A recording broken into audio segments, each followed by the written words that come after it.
orang berpikir heran, apa yang mereka kejar ke Palestina?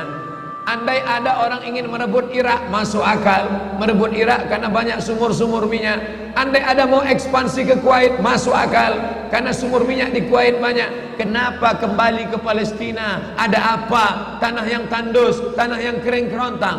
Mereka ingin membuat sebuah negara dengan keyakinan akan turun Mesias, sang juru selamat yang dijanjikan oleh Tuhan, dengan syarat orang-orang Yahudi mesti kembali ke negeri yang dijanjikan Tuhan. Yang kedua, Mesias sedang menunggu. Mesias melihat ke bawah. Kalau dia tengok di bawah masih banyak gurun pasir, dia tidak mau turun. Dia ingin melihat hijau. Kalau sudah dibentang karpet hijau, baru dia turun ke bawah. Maka yang dimaksud dengan hijau itu adalah ditanami tanaman-tanaman hijau, penghijauan yang luar biasa. Dan ketika Israel masuk ke Palestina, mereka ambil tanah itu, mereka hancurkan rumah orang Islam, mereka buat tembok panjang. Penjara terbesar dan terpanjang di dunia adalah Palestina. Mereka kurung orang Palestina. Mereka buat tembok beton yang tinggi, panjangnya 700 km lebih. Dari Pekanbaru kita lihat, Anda menuju Medan Sumatera Utara 600 km. Mereka membuat tembok tinggi 700 km. Bayangkan, umat Islam terisolir dan mereka tanami hijau-hijau. Makanya Allah berkuasa, Allah mau tunjukkan kuasa, lalu Allah buat tanaman hijau itu menyala. Dalam pokok yang hijau itu menyala beberapa bulan yang lalu. Heran orang, Allah mau menunjukkan kekuasaannya. Kalian tidak mau tolong Palestina, aku yang akan menolongnya. Tanaman yang hijau yang mereka tanam itu tiba-tiba terbakar. Tidak ada yang bisa mematikannya. Sampai-sampai reporter wartawan Amerika mengatakan, tidak ada yang bisa mematikan kebakaran ini kecuali Tuhan, karena Dia yang membakarnya. Mengerti keadaan kita zaman sekarang. Jangan sampai dikatakan Palestina bukan urusan kita. Ini kan masalah politik. Indonesia ya Indonesia, Palestina ya Palestina. Antum tidak mengerti masalah dunia.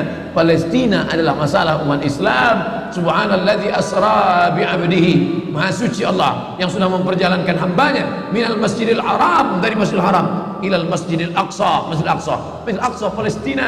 Kita yang tertulis dalam kitab suci kita bahwa kita punya ikatan emosional. Kenapa kita tidak yakin itu? Yahudi ajarannya dibuat-buat, ajarannya mitos, tapi mereka punya keyakinan yang luar biasa. Mereka rebut negeri itu, mereka kuasai, mereka hancurkan negeri musuh. Atas dasar apa? Keyakinan bahwa Mesias akan datang. Yang kelima, apa yang mereka lakukan untuk Palestina? Mereka meyakini ada Temple of King Solomon, tempel kuil King Solomon, Raja Sulaiman. Datang pula orang Indonesia latah, dikatakannya Sulaiman ini kerajaannya bukan di Palestina, di Yogyakarta, Sleman. Kata dia, King Solomon itu punya tempel kuil, dan Temple of King Solomon letaknya pas di bawah Al-Masjidil Aqsa. Apa maknanya? Mereka mengeruk setiap hari, bulldozer, traktor, ekskavator, terus mengeruk keliling Masjidil Aqsa. Mereka ingin meruntuhkan Masjidil Aqsa.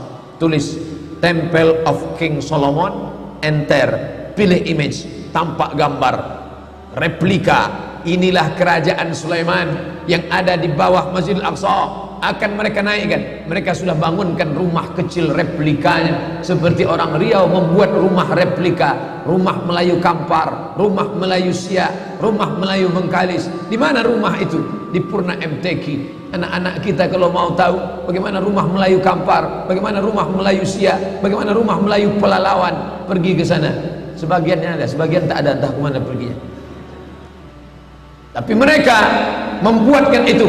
Inilah dia replika kerajaan Temple of King Solomon. Artinya apa? Mereka ingin menghancurkan Al-Masjidil Aqsa berkeping, sampai akhirnya disitulah nanti kemarahan umat Islam. Entah marah entah tidak, melihat gayanya tak marah. Oh, kalian hancur-hancurkanlah. Banyak lagi urusan kami sibuk dengan ini. Tapi akan ada hamba-hamba Allah. La tazulu fi ummati ta'ifatun min ummati. Akan tetap ada sekelompok umatku yang memperjuangkan agamaku, kata Allah Subhanahu wa ta'ala. Yang terakhir, yang kelima, akan turun Mesias. Kapan itu terjadi? Ketika terjadi perang besar. Sebetulnya dalam agama Islam sudah dituliskan yang dimaksud dengan Mesias itu siapa. Kata Imam Al-Hafiz Ibnu Hajar Al-Asqalani dalam Fathul Bari, yang dimaksud dengan yang dinanti-nanti mereka itu adalah Dajjal. Dajjal itulah sesungguhnya yang sedang mereka nanti. 70,000 Yahudi wara'ad Dajjal. Ada 70.000 Yahudi yang akan berada di belakang Dajjal ketika dia turun nanti. Makanya tiap hari, tiap petang kita berkata, Allahumma inni a'udzubika min adzabi jahannam wa min adzabil qabri wa min fitnatil mahya wal mamat wa min syarri fitnatil masihid Dajjal. Dajjal itulah yang sedang mereka tunggu. Dajjal itulah yang sedang mereka nanti-nantikan. Kita menantikan kedatangan, dia pun juga menantikan akan kedatangannya. Bedanya apa? Mereka meyakininya dengan semangat mereka luar biasa. Mereka bangkit. Umat Islam percaya. Padahal tiap hari dia katakan sebelum salam, Allahumma inni a'udzubika min adzabi jahannam wa min adzabil qabri wa min fitnatil mahya wal mamat wa min syarri fitnatil masihid Dajjal. Tiap hari dikatakan, tiap hari diucapkan. Tapi dalam hati, betul tak Dajjal datang? Entah iya entah tidak. Mereka yakin Dajjal akan datang, tapi mereka katakan itulah pemimpin kami, itulah Tuhan kami, itu adalah jelmaan daripada Tuhan kami, itu yang ada yang menghancurkan dunia, dia akan menjadi panutan kami. Kita berkata itu musuh kami, tapi kita pun ragu entah musuh entah tidak. Oleh sebab itu kita minta ampun kepada Allah atas kurangnya iman kita. Subuh ini kita bangkitkan semangat kita, tapi yang datang kepada, kenapa Allah tidak menolong? Katanya Allah itu maha kuasa. Cukup dia teriakkan saja, malaikatnya satu berteriak, pecah gendang telinga orang Yahudi, mati. Cukup dia tiupkan angin sejuk, terhirup, mati.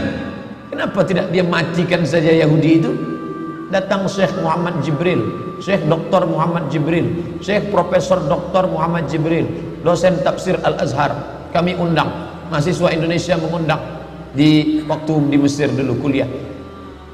Lalu saya tanya, Assalamualaikum Syekh. Ya, kaum Ad binasa, kaum Samud binasa, kaum Midian binasa, kaum Iram binasa, kaum Fir'aun binasa. Kenapa Allah tidak membinasakan Israel ini? Senyum Syekh Muhammad Jibril. Apa kata dia? Ya beni, anakku, seandainya Allah membinasakan Israel ini, lalu apa yang tersisa untukmu? Ditunjuknya saya. Seandainya Allah membinasakan Israel ini, lalu apa yang tersisa untukmu? Terdiam saya. Allah sengaja sisakan ini sebagai medan jihad kita menolong agama Allah Subhanahu wa ta'ala.